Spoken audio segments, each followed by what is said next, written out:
Hello and welcome to Running for the Bus, presented by BKDMC, supported by Runner and hosted by me, Ben Kelleher. Today I'm back at the National Running Show and I'm very excited to be joined by one of the all-time greats of track and field, Carl Lewis. Carl holds 9 Olympic gold medals and 1 silver, along with 10 world championships, including 8 gold. It's kind of hard to really comprehend the level of dominance that he has had as a sprinter and a long jumper. Named Sportsman of the Century by the International Olympic Committee and Olympian of the Century by Sports Illustrated, just to name a few. But his legacy really stretches way further than that. Carl, thank you so much for joining me. How are great. you? Thank you. Good. It's a real pleasure. Glad to be here. I'm so happy to have you here and to be talking to you today, so thank you for this. As I was saying, many will see you as one of the greatest of all time, but when did it really sort of start for you? Well, I have a long history. My history, I guess the only way to explain my career, it started in the 1950s. Yeah. I did, but it did. Sure. My mother was an international hurdler back in the 50s. Right, yeah. And so she was the first person to go to college in her family, as my father. And she had a chance to run internationally. She never got to the Olympics because she got injured, but she made the Pan Am team. She traveled. She was American record holder and all that. And so she started a track club for girls in 1969. Wow. And boys joined in 70, and as they say, the rest is history. So that's how it was. Yeah, so it was right there, sort of in your blood, way before you even sort of lacing up your own shoes. They were both teachers and, of course, coaches, so it was kind of like the family business. Sure. And I guess then, like, when did you and sort of those around you start to pick up on the talent that you actually had? Well, it's a variety of things. I had 2 older brothers. One was good in high school as a track athlete. The other was very good as a soccer player. Really? He ended up becoming a professional soccer player back in the 1970s. Right. And so Dad and my sister was phenomenal from day one. So I was kind of the latest bloomer of the family. Sure. So for me, it really started to blossom in high school, 15 years old, 16 years old. Yeah. That's when I started to develop. Yeah. And 16 to 17 is where it really exploded for me. Sure. And it's sort of, obviously you've sort of touched on there, like those initial steps and actually saying like you were sort of late coming to it, which is interesting actually towards like the podcast and what it's called. And I've got a question at the end that I'd be really interested to hear your thoughts on. But obviously when you initially started, your coach was your father, is that right? Yeah, well, basically my parents, so Sure. they ran the track club together. Okay. So Dad did, they were both involved all the way. And if you think about it, she started the club and he was supportive. Right. Then they ran the club for so many years. Wow. And then I went to college, they became advisors. Sure. And more social and cultural advisors as opposed to business. I would always refer to them in my career. So Right. it was definitely a tag team. I mean, Yeah. and not only that, as the way they treated me, but as they worked together. Fabulous parents. Sure. Yeah. And I'm just so blessed to have had parents like them. And they were not only great for the community and all of that, because I was able to see my parents socialize, but bigger than that, they were kind of like the parents of the community because of that track club. Yeah. And I just saw wonderful parents to each other. Yeah. So I was very fortunate. That's so interesting to have that like within a community as well and to have that support, because I feel like that must have been really crucial to your own sort of progression, to have not only the support of your parents, but obviously everyone around you that's they've worked with and supported along the way. Well, it's interesting if you look back on it. We didn't go on vacations because we were track meets and all these things. And a lot of the people on the outside would think our family is dysfunctional. Oh my God, all you did was track and everything else. But I think the best thing about it is that it wasn't we were doing track, we were doing together.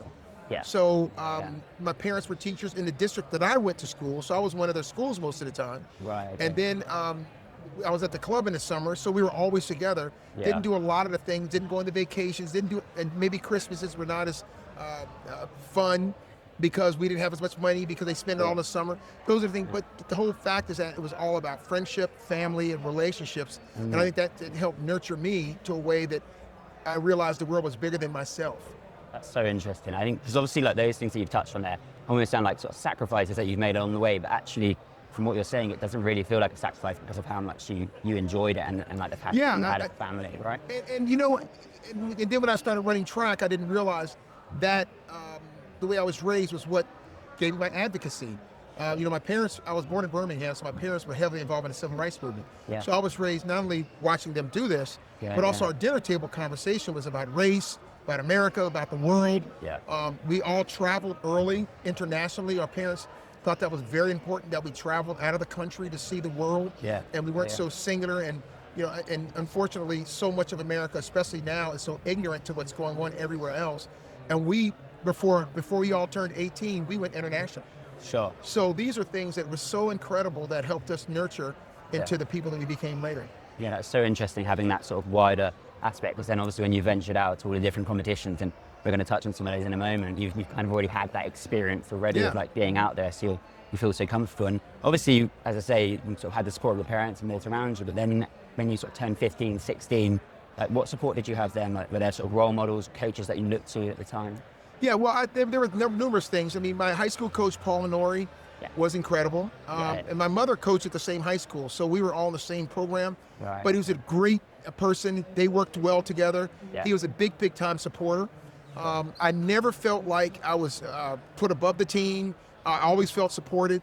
And then when I went to the University of Houston later on, when I was 18, the same thing. Coach Tom Tellez was the same way. So my experience with coaches was seamless pass-offs. You know, my parents didn't pass me off to my high school coach because they worked together. But then they all passed me off to my college coach, and then they all sat back and watched it and supported what he had to. So it was incredible for me. Yeah, that is really amazing, like, just to see that sort of link up. And I think that seamless progression is what's obviously supported you so much on the way as well. And obviously then in sort of 1980, you qualified for the Olympics at the time, but then weren't able to go, like, because obviously the boycott that was happening. Like, how did that feel at that moment? Well, there are a couple of factors to look into it. Number one, it was my second senior national team. I made the team when I was 17. So, of course, I was the youngest person on the team at 17. Then I was the youngest person on the team at 18. and I guess to put it in perspective, 18-year-olds think the world's going to happen forever. It was disappointing. But for me, it was like, oh, good, I'll go the next time. You know, some people may think that's flippant, but if you remember back when you were 18, that's kind of how we all thought. And did not realize over the next 4 years, I realized, my God, this is hard. Like, you're absolutely right. I think when you're 18, you kind of feel like you can do it. That's I did my first ever marathon. I was like, I can do that. Like, I've never really run properly before. Right. But when I'm 21, I'm like, dude, this is going to be hard.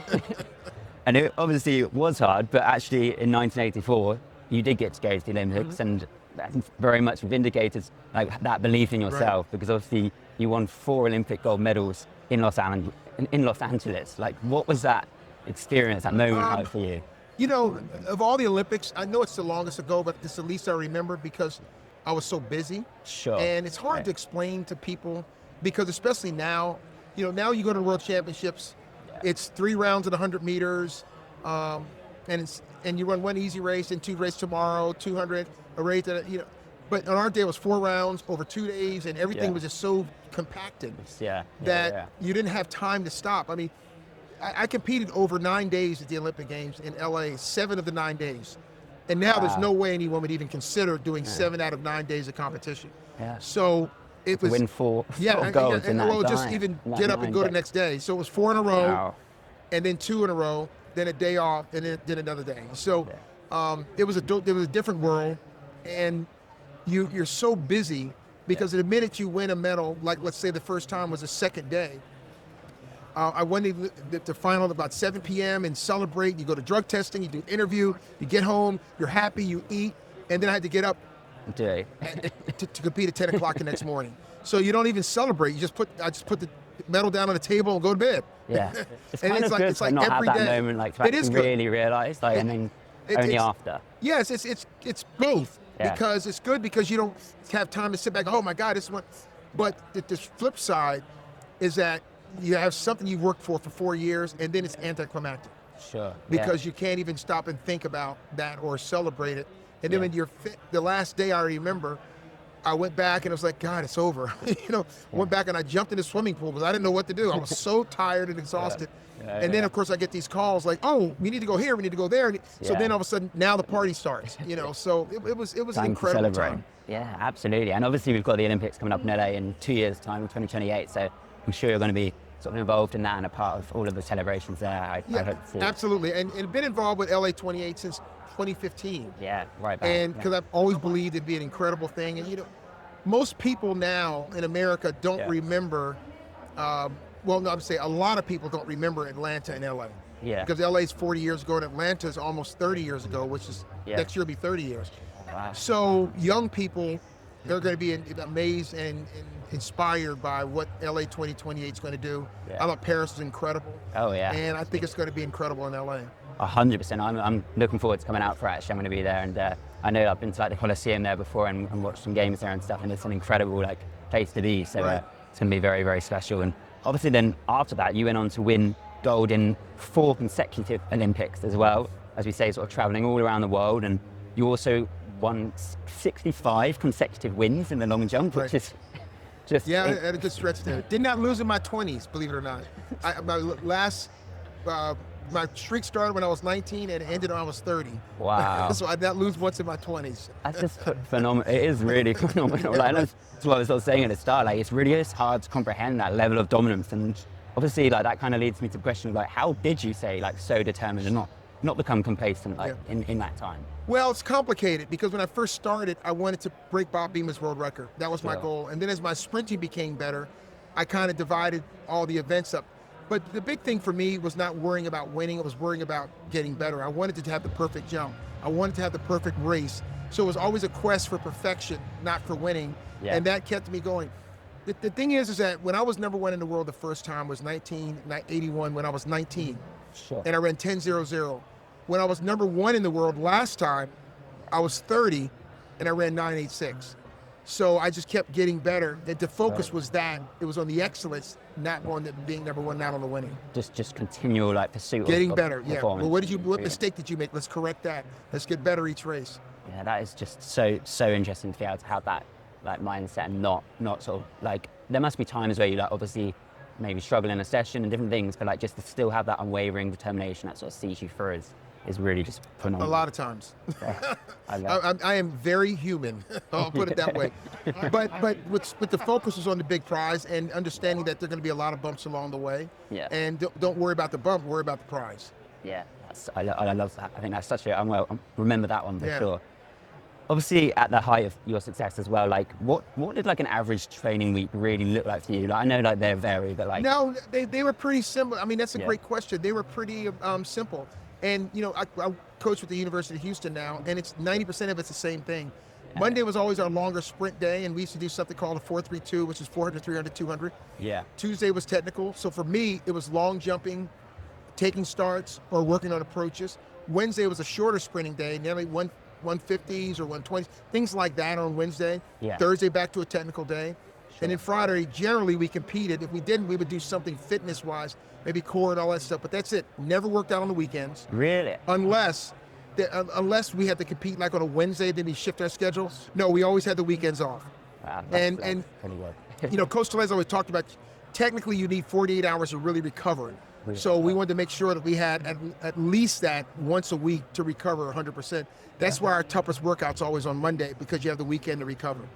That's really interesting. I feel like a lot of people listening to this will take some like heed of that and hopefully I do. Like funny when kids come to college, come to U for Houston, and they're like, well, we practice Monday through Wednesday. My last place, we're off Thursday. We go Friday, Saturday. I said, I'm not here. You won't see me on a Saturday. Because I think that you can't train, you can't work, you can't recover, and have a life too. You know. Yeah. So you see me Friday night. He said, I'll see you Monday. Yeah, I love that. You've got to have the balance, right? And I think, like, obviously, when you're training, you're training hard, and like you are training hard, and you're right. You have to have a balance. It's just like coaching in college.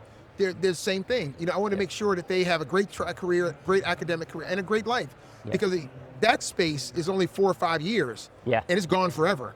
Yeah, so it's important to understand. Hey, have your weekends, but don't go too crazy, because I'm gonna see you on Monday with the hard workout. Yeah, absolutely. And I guess maybe that might sort of answer this question in terms of like what do you think the difference was at the time between like you and obviously like especially across such a varied amount of time, like, and the peers that you were competing against? Like how did you make that changes? I think I had 3 things. Number 1, I had a tremendous social background, tremendous background, socially, culturally, friends, family. I really did, because if you're going to be a friend of mine in the 80s and 90s, that's a sacrifice too, because of things they couldn't do because of me, but there were doors that I opened because of me as well. So I really appreciated that, and family and all of that. I had the best coach of the 20th century. I'm proud to say that, and without him, you wouldn't know me. And I was determined to be excellent.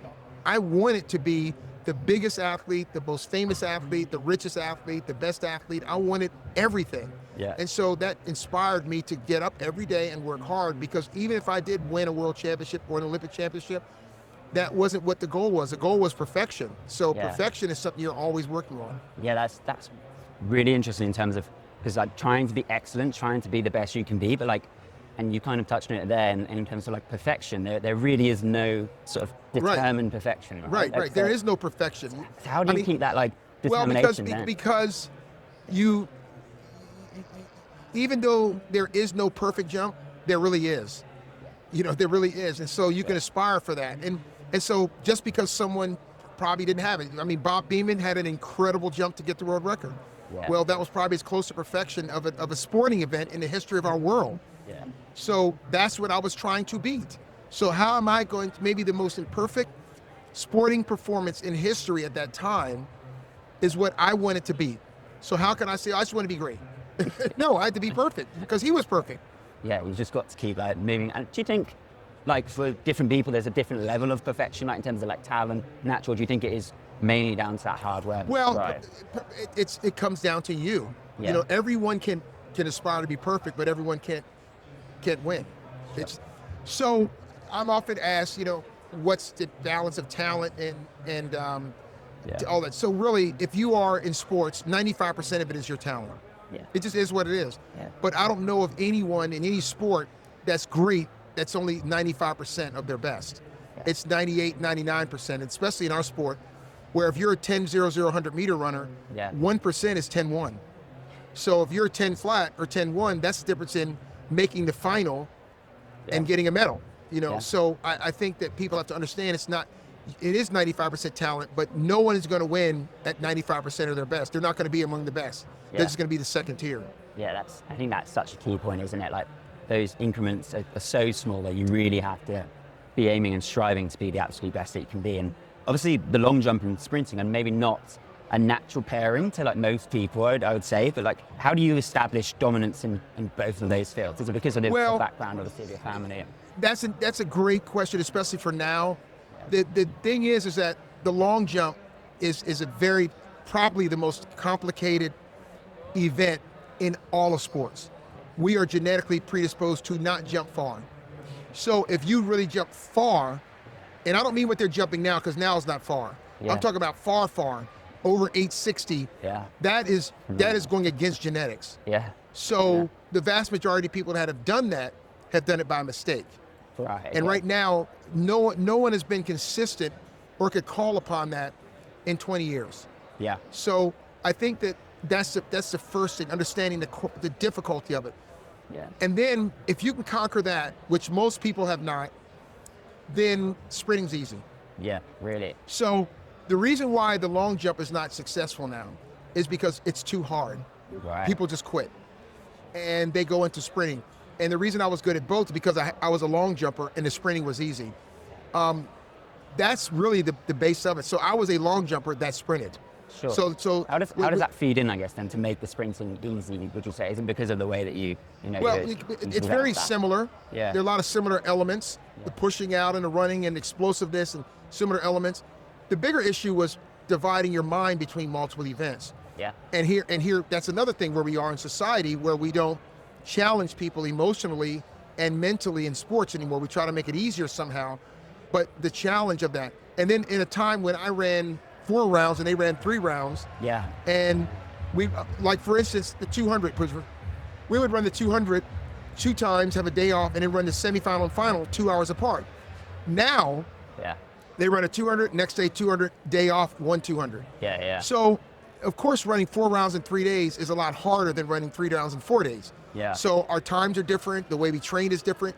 And right now, I don't know that athletes could train the way we train, not because they're not as good. Of course, the athletes are great, but because they don't have to, so they don't.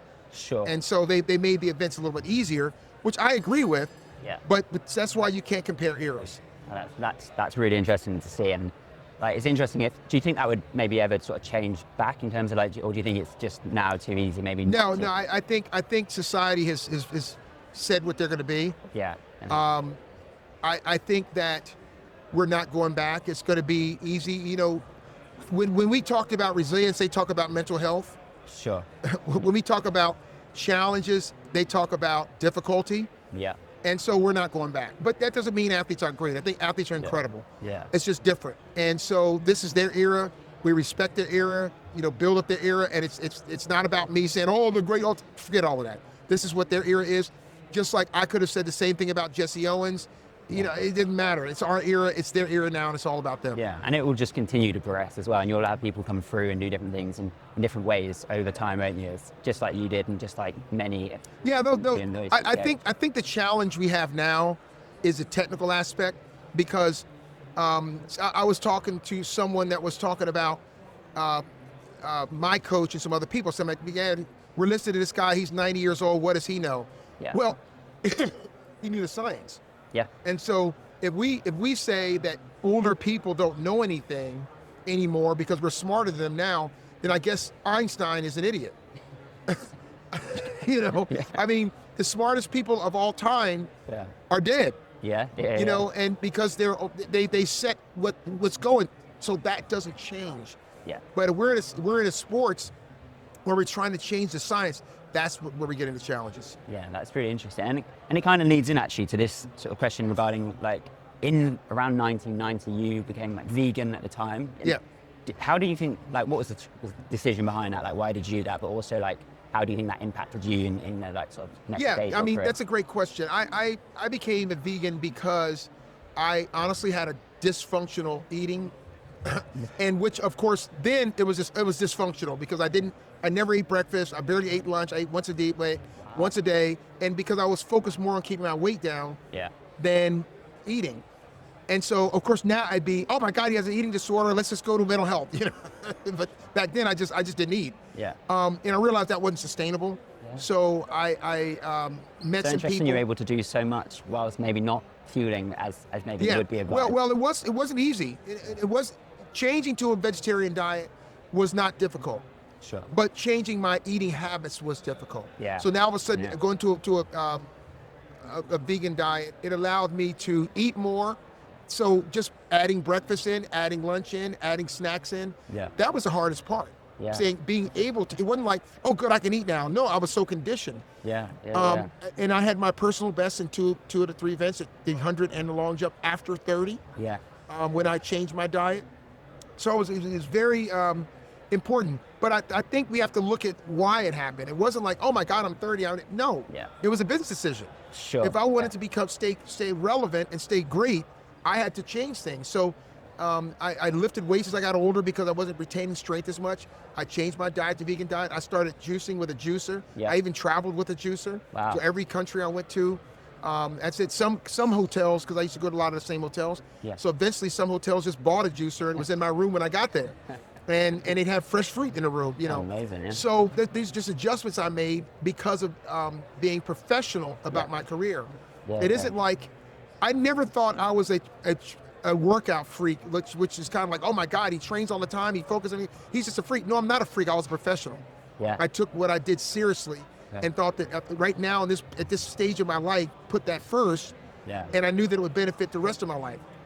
That's so much to take away really from it. And I feel like for many people, like seeing that journey, like I know a lot of endurance athletes, particularly endurance, but also like those on track and field as well, have had to make those changes to the diet and often are eating way more than they would actually feel is natural. But you see the impact that it has, and it's really, really interesting to see sort of touch on. Well, the thing is, I love food. Yeah. So do I, but maybe not all the healthiest. It's such a curse. And living in Houston, it's incredible. Houston is one of the greatest food cities in the world, so it doesn't help. But I think that, for me, it was just a thing where I took my career as a business. Yeah. It was my job, and I treated it with respect. And I think that's the thing. We want to say, oh, I love running track. Well, I loved it because it was great for me. Yeah. But when it wasn't going well, I wasn't winning, I didn't like it. It's just like your job. Hey, I got this job and I'm working and our company's doing well and we're making money. It's great. But all of a sudden, the times change. Yeah. And it's like, it sucks now.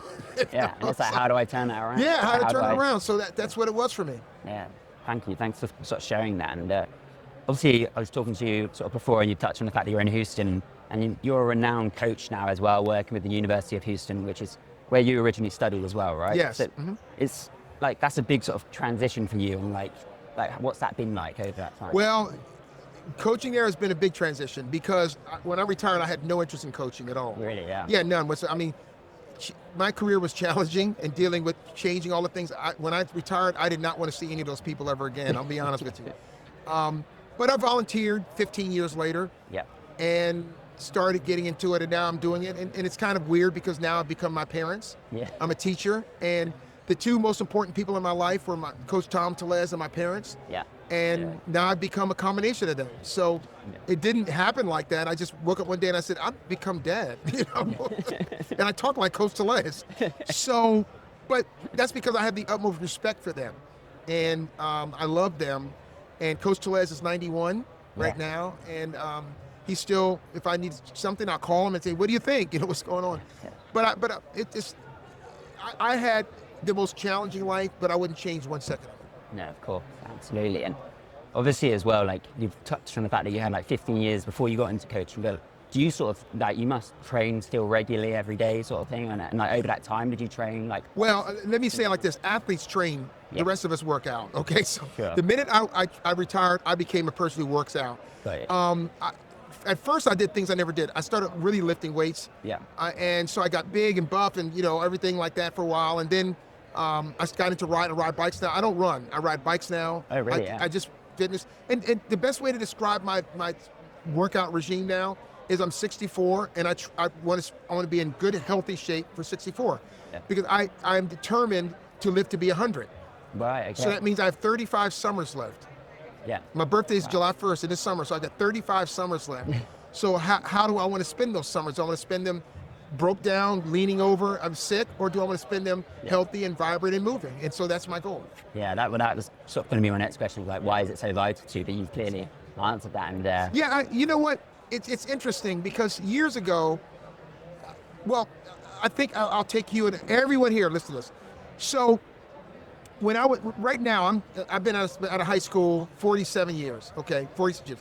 So, but if a certain song comes on, it's a song by a group named Foxy called Get Off, right? If that song comes on right now, it'll take me to an exact moment when I was, the last day of school, when I was in 11th grade, I was 16, and I remember in the parking lot of my high school, and the seniors had just graduated, they were leaving, and we're gonna be seniors now, it's our school. It takes me to that very moment every time I hear that song, and I'm looking at that set.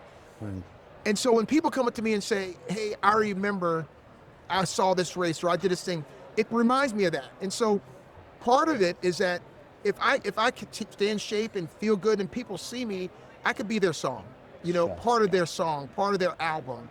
Yeah. And so that's part of it too, because people, I mean, I had an incredible life and people have been nice. I've had a lot of negativity, I get it, but 99% of it's so positive and uplifting and people are incredible. It's part of it too. It's like, I want them to see like, oh, that's Carl. You know, it's not like, is Carl in there? Yeah.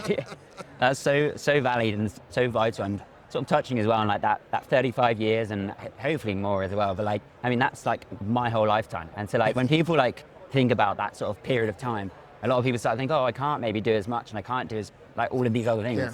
It's actually, that's still a lot of time to do so many things. Yeah, right? yeah. It's I mean, basically, I've just started. See, if you think about it, I have 35 summers left, right? Yeah. I'm still in the second third. Yeah. I'm not even in the last third yet. You know? So I got a lot of time left. Because if I went 35 years back, I'm in my 20s. Yeah. And oh my God, look how much happened between now and then. So I look at it that way. Yeah, absolutely. I completely really love that sort of process and thought about it as well. And what do you want people maybe to take away, not just from like your running career, but also like your coaching and maybe just you as a person when they see you? Well, there are a multitude of things. Number one, I hope that they take away that striving for perfection is okay. Yeah. Wanting everything is okay, because you're not going to get everything, but you can want everything. But I also have a little bit of sadness because our sport is in a major challenge, especially at the elite level.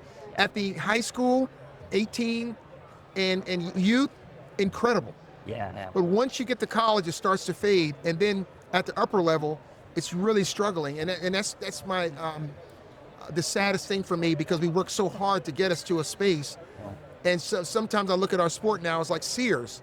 Yeah. You know, Sears was at the very, very top. They were innovative. They were going, and now they're in. You don't know where a store is. You Sure. know, so that's my sadness.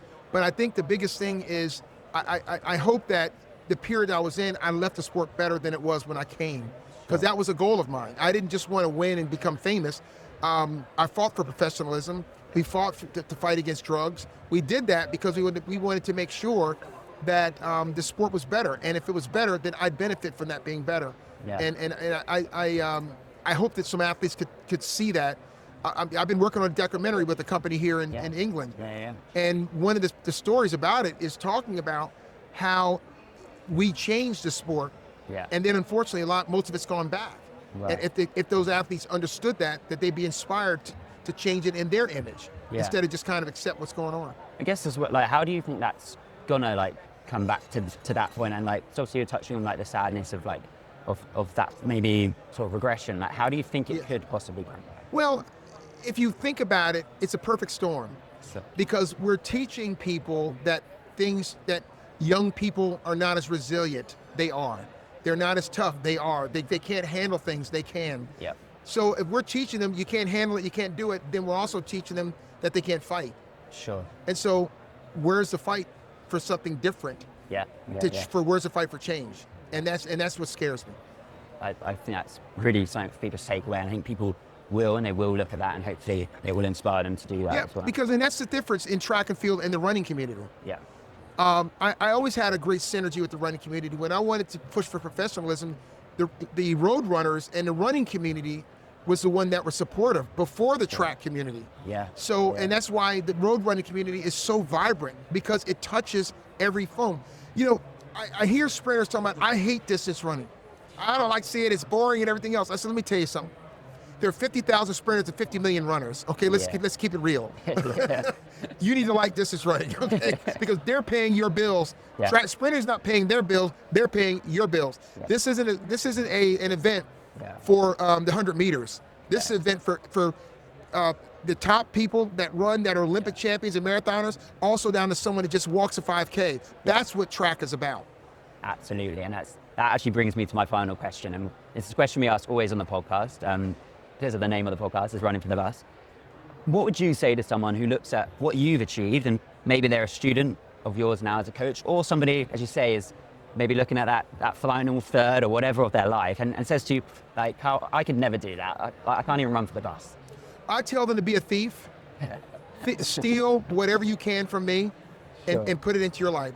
I did the same thing. I stole from everyone. I stole from athletes. I stole from entertainers. I stole from everyone, and then interpreted that into my life. So I tell them, be a thief. So if you hear something that sounds great to you, steal it. If you get inspired by me, steal it. Take it. Put it into your life and make your life work. Because I'm the master thief. I met Michael Jackson. What should I do? I met Prince. What should I do? I met athletes, and what should I do? You know, and I think that's one thing that helped me, because I've never had to say I'm just this genius. I just had the courage to do it. But be a thief and have the courage to try it. Thank you so much. I mean, as you say, you can take so much away from that, and if you're going to be a thief from anyone, it's definitely from you. You can not everything, but there are a lot of things. you can just keep learning, keep growing, and like don't let that never stop. you, right? Absolutely. Thank you so much for coming on. Great, thank you. I really appreciate it. Thank you for listening to this episode of Running for the Bus, presented by BKDMC. Thank you to our guest today, the incredible Carl Lewis, and the team here at the National Running Show, as well as our deliriously mad challengers, Runner and the podcast Ring, for their support. You can get 2 weeks free runner coaching using the code BKDMC. Don't forget to head to the Ben Kelleher DMC Insta now to find the tread playlist, the rookie runners training plan, and lots more. If you've enjoyed the show, well, what are you waiting for? Hit follow and you'll be notified every time a new episode drops. We'd also love to hear from you, so drop us a message or leave a review. See you next time on Running for the Bus, where you can listen or watch on the run, on the bus, or whilst you're running for it.